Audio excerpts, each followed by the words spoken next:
All right, welcome to episode 67 of Random Thoughts. Thanks for tuning in. Jacob, you were thinking of talking about symptoms versus root causes. We talk about it a lot here, but I'm not sure we've delved into it adequately. No, this one's my idea, yeah. Often, it's one that I feel like it suits this platform well because you can expand on the idea. Often, you'll have an injury or a problem or an area of weakness or something like that, and you'll be like, my damn ankles, or my ankle's giving me a grief or something like that. Often it's not the ankle's fault though. The ankle is just the alarm bell telling you something else is going wrong. Yep. So a symptom would be an injury or an acute pain or stiffness or weakness, but then the cause of that may not necessarily be at that point in the kinetic chain. So people will often say, blah, blah, blah, he's got a hamstring problem. Yeah. So we've got an athlete at the moment who's come to see us, a footy player. And he's done, in his words, more hamstrings than he could count. You know who you are, shout out. And the thing is, I don't think he had so much as he had a hamstring symptom of a glute problem. And so people say, I've got a hamstring problem. Well, 9 times out of 10, you don't. You've got other problems that are feeding into that. And your poor hamstring's copying the I mean, sometimes you do. Sometimes you just got a weak hamstring, like that's an issue. But it happens a lot with groins, where people will say, "I've got a groin problem," and you assess them. It's like, well, yeah, you've got a groin symptom of the fact that your glute max doesn't work properly, and so the things get passed around. So if you've got a failure at one end, somewhere just up or below that on the kinetic chain, you'll have other stuff go wrong. Should we talk about the joint by joint approach and the kinetic chain? Can we talk about compensatory patterns, then the joint by joint approach? You go compensatory patterns. So compensatory patterns are fascinating, and they're a big part of what keep us in business, I think. And it's part of the marvel of the human body. It's also, it's one of the ways that some athletes can be amazing, and you're like, how the hell can you take that body and do that, play that many games of AFL or whatever it is with that? Yeah. But more often than not, they're a bit like a software virus. And what it is if your glute is not firing properly, then your lower back and hamstring will have to shoulder more of the load. Or your adductor magnets, like you mentioned, the groin problem. And so one of those guys will have to shoulder the load, and they'll have to work in a way that they just weren't designed to. And they can do it. It's a bit like if you take a tennis racket, flip it around, and try and play tennis, you can hit the ball, but it's not the best way. And so, you get tightness. So the one muscle, glute max doesn't work. Adductor magnets, like, glute max isn't working well. And the perfect reflex for the body would be send more power to glute max. That would be, but that's not how it works. Because glute max is already turned down for whatever reason. Yeah. So it goes, well, we got what else? It's like looking down the list of hip. I imagine it's like Terminator vision inside your brain, and Terminator's like pick options, and it's like glute max is crossed out, and it's like pick option for hip extension, adductor magnet. Do you want to get an insight into our age difference? So I think about it in terms of Star Trek. So I'm not a Star Trek fan, so that's why. Yeah, that's like. Another time. Let's stay on topic. It's also a constant disappointment for me.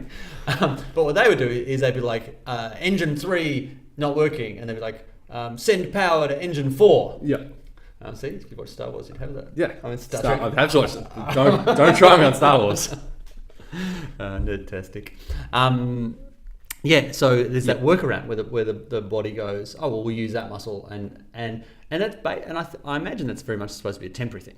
And it just kind of sticks, and so all of a sudden you've got this athlete, and then you're in a vicious. Sorry to cut you off. It sticks because the body doesn't automatically go, glute max is off today, it'll be back on tomorrow, don't worry about it. You need to do work to get that glute max back on. So if you're not doing your mobility work, your rolling work, and your activation, if you're not deliberately going, all right, glute max is sleepy, practice turning it on in isolation, it's not, if you go and then sprint, it's not all of a sudden, I see you're sprinting, here I go. Yeah. It's going to stay inhibited unless you do some work about it, which is where the warm-up stuff we do. And that's why we've been so obsessed for, so long about that. And look, it took me, I should point out, it took me a while to come around to this. When I was young and starting out as a coach, I thought square one was, squatting 40 kilos on the bar. I was like, yeah, that's... Everyone can start there. Everyone can start there. That's square one. And then, a couple of years later, I'm like, you know what, I reckon square one's actually just the bar itself, 20 kilos. And then a couple of years later, I'm like, I think square one, it's probably a broomstick. And then I was like, you know what, square one is, can you switch on your glutes? Because starting at 40 kilos And if you've got an athlete with an adductor dominant pattern and glutes that don't switch on, all you're going to do is magnify that compensatory pattern. You're going to make that worse, and that person is going to become more adductor dominant. Therefore, their adductor tightens up, and it gets used more, and it's just away you go. And it's how you have a lot of injuries in some pretty high profile sports teams. Well, this is the story of my life before I met you and did the internship here 3 and a bit years ago now. So when I started, I was lifting crazy 5 times a... Can you tell what you were like when you started in the interview? Because not everyone will watch that episode. I'll link that. But yeah, so in the interview, I was I feel like I'm going to swear now, a full douchebag. Durham and Rob Lincoln. Hey, Rob. Who's back in town, who texted me yesterday. Hi, Rob. Oh, great. We'll have to catch up. Yeah. So Rob and Durham were in the interview. It was like 40 million degrees. I'd worked out that morning. I was pouring with sweat. And they were asking me all these questions, and there was like, what's your background, what school you, all this sort of stuff. But then there's a few technical questions, like what would you do in this situation? And I was like, I've read bodybuilding.com, I've read some T Nation articles, I know my stuff. So I was just making it up and just like basically telling Durham, who'd been doing this for 14 years up at this point, that I, still in my undergraduate degree, would help him and save his program. Thank God there was only 4 applicants that semester. And I managed to get a spot in the internship. Thank God from both ends. Yeah. It's been incredibly good to have you part of it all. 6 to 12 months of humble pie as I completely relearned everything because I thought I knew some stuff and didn't. And what I thought I knew was I was training 4 or 5 times a week playing basketball from underwater. I was taking it really serious, and I thought, I'm not very athletic. The answer to all my problems is in the weight room. And that's how I first got interested in weights and in the gym. I was like, can't jump very high, well, squatting and deadlifting and all that sort of stuff. And so I was training really hard in the gym and was lifting decent numbers and good range of motion and pretty athletic as far as gym numbers would go. But then when I met Darren, I was like, I had no glutes. Yeah. So I'd been rolling and stretching and stuff like that, but my glutes just did not activate at all. Yeah. So I'd been squatting to the equivalent of probably about 5 or 6 seats. Yeah, pretty low. Pretty low and pretty heavy, like 120, 140 kilos. And wasn't jumping any higher. I was like, what's going on here? Yeah. And it was because all I was doing was I was making my glutes, my adductors, and my lower back tighter, while continuing to bypass those electrically dead glutes. And I've seen that with powerlifters, so some powerlifters, most powerlifters have amazing glutes because they're doing big weights, but there'll be some who haven't attended to that software thing. So they've got a compensatory pattern where their adductors are doing most of the work, and or they're going sumo. But you see these flat butts. Yeah. It's like, you're... Quads and hamstrings and then no butt. Yeah. Only sometimes. Most of the time they do it right. So I've sidetracked us. Where were we? Compensatory pattern. So I was just talking about, the groin glute compensation. That was your thing. And I think that's probably one of the biggest divisions in our industry is some people who really attend to compensatory patterns, who care about getting the software right first. My view is there's the software of how your body operates. So that's the brain sending the signal to the glute to fire it. So the right muscle at the right time in the right way. Yep. And if you attend to that, you are laying a wonderful foundation that you can build on with strength.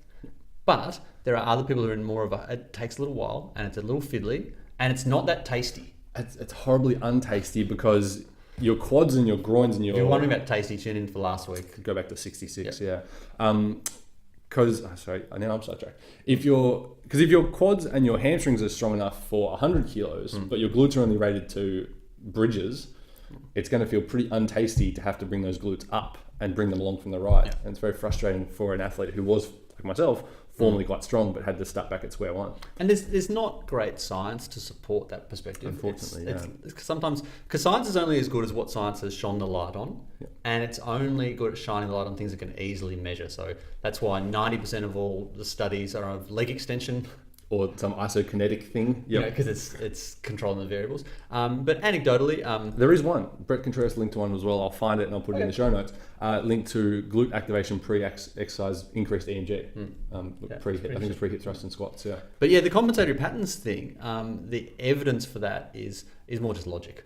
If your glutes aren't switching on, everything else around it will compensate. So that's what I would call a software rewrite.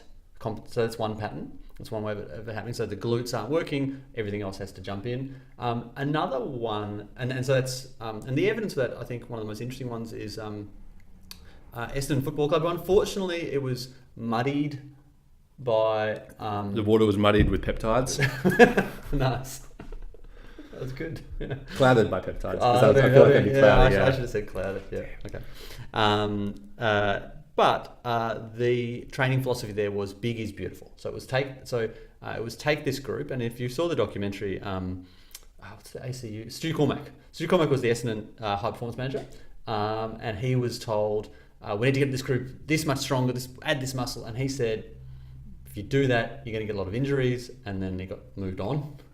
And then Dean Robinson came in, and his philosophy was big is beautiful. Get everyone really strong, big weights, huge weights. And they had the highest soft tissue injury rate in the history of the AFL. Simultaneously, and so everyone talks about that. That's well talked about. And unfortunately, the peptide thing has clouded that. Yeah. But at around the same time, North Melbourne, under high performance manager Steve Saunders, who is a physio, had the lowest soft tissue injury rate in the history of the AFL. No one was talking about it. No one talks about it. And that's very much and they took, and we can't give too much away, but they took a software-based approach first. Yeah. Lay foundations and build from and there. And they may have gone a little, if at one end you've got big is beautiful, lift the hugest weights, and the other end you've got software is somewhere in the middle, is probably software plus some good weights is going to be appropriate weights. Yeah.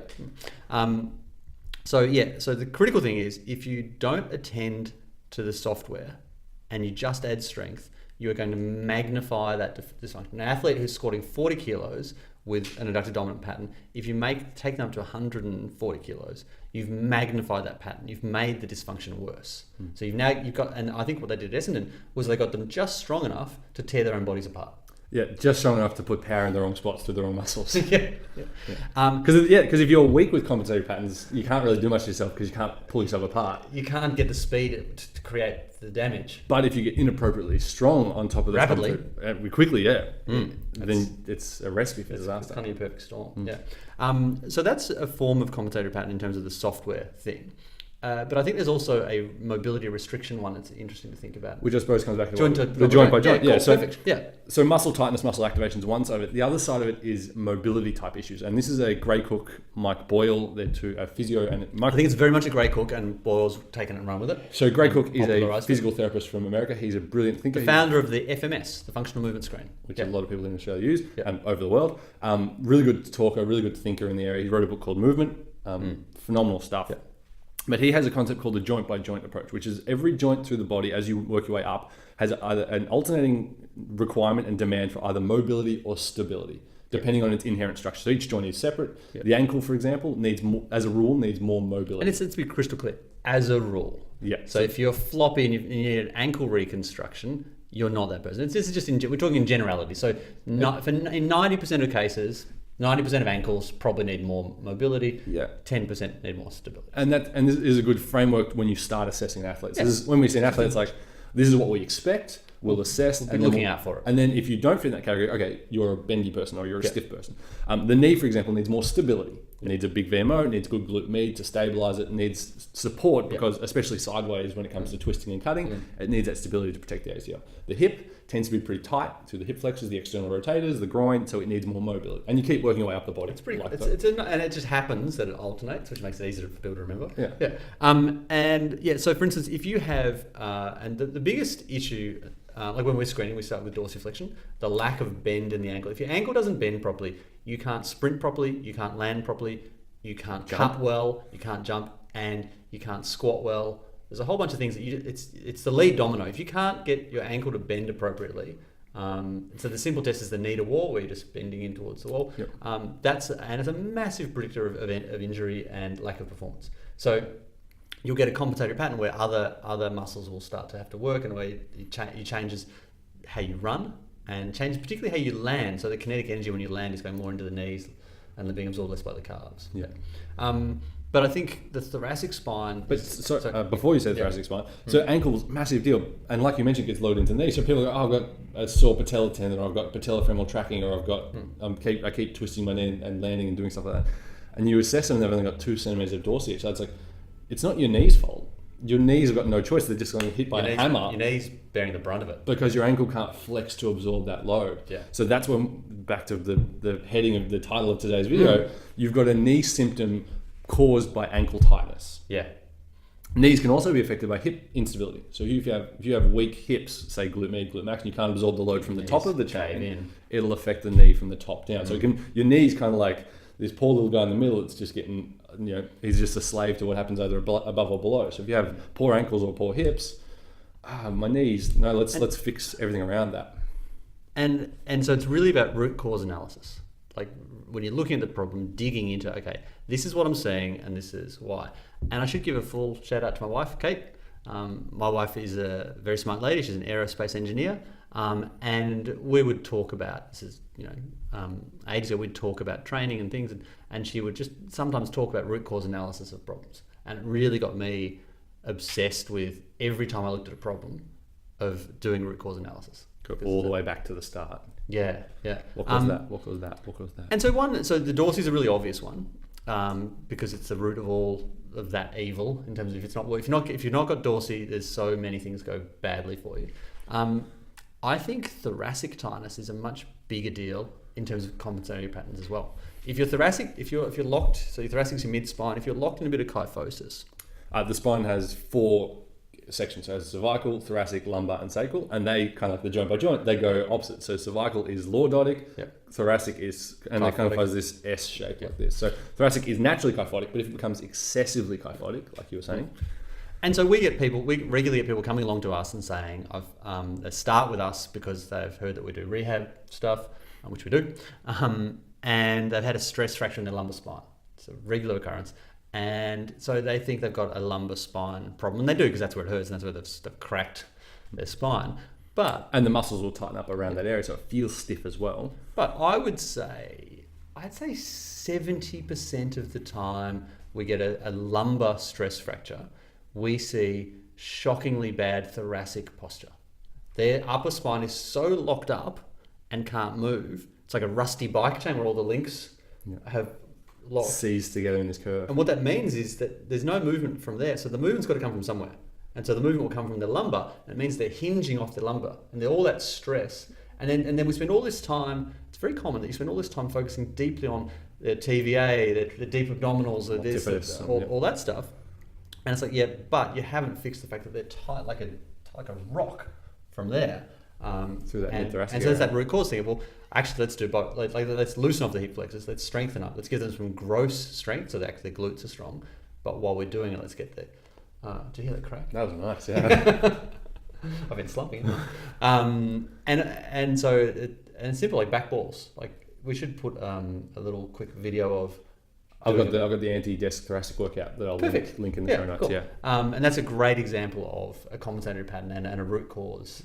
So going straight to the source, which is a tight thoracic. So the takeaway for me is keep your ankles loose. Ankles and thoracic, they're the big two. Athletes in general population. Yeah, they're just huge. And you'll squat. And the thing is with thoracic, if your thoracic's poor, you can't run well, you can't jump, you can't breathe as well. Your arms won't get high, you can't get overhead properly. You can't get into a nice squat shape. You can't bench as well. You can't row as well. You've got to get the dorsey and the thoracic right, and do not proceed beyond. And it's not, people take this, saying we've got to do that for 6 months. Just do make it sure as well as you've got to start it on day one. I think that's really important. Yeah, so lower backs are the biggest place you see symptoms. The cause is nearly always your thoracic. Yeah, or so the thoracic. With stressies, it seems to be thoracic a lot, and then there'll also be people whose rec fem and their hip flexors are so tight that they're tilted, and then their glutes switch off. So what your mum said, stand up straight. Yeah, whose mum tells them to stand up straight every 10 minutes? She's right, unfortunately. Listen to your mum. My mum said that I never listened to her. Mum's almost made me need to not do that because that's just taking the cool out of standing up straight. We need to find a way to make standing up straight cool. Friends need to tell their friends to stand up straight. Maybe that'll work. Okay, cool. All right, thanks for tuning in. You'll see all the show notes. As always, they'll be linked below in the description or wherever you get this. Yeah. And so very quickly, we have a lot of people, I've been mentioning we've got a podcast. And everyone nods their head, they go, that's great, you've got a podcast. And I'm like, do you know what a podcast is? They're like, what's a podcast? And they're like, where do I buy these podcasts, Darren? They're free. And so, if you are watching this, but you don't always get the chance to watch them because you're time poor and you're busy, podcasts are amazing because you can listen to, it's like a radio program that is in your phone that you can listen to in the car. So you go to your phone and you type in podcast. Into the app engine, app searcher? On an iPhone, it's already there. and then you click Core Advantage Random Thoughts Show, and it'll be there. And you click the bottom icon. There's an icon there, and you'll go through to the show, and you click subscribe, and then it'll automatically arrive in your phone each week, and you can listen to it in the car if you so desire. Yeah, and you can listen to them twice. Because I feel like our podcast uptake would be higher if people knew how to. And no one wants to be like that lame person, like that's asking, like when I didn't know what lol meant. Oh, damn. I'm old. Lol. And it took me a while. This is a long time ago. This is when lol first came. Sure. Sure. Don't be afraid to get on the podcast. It's good. Yep.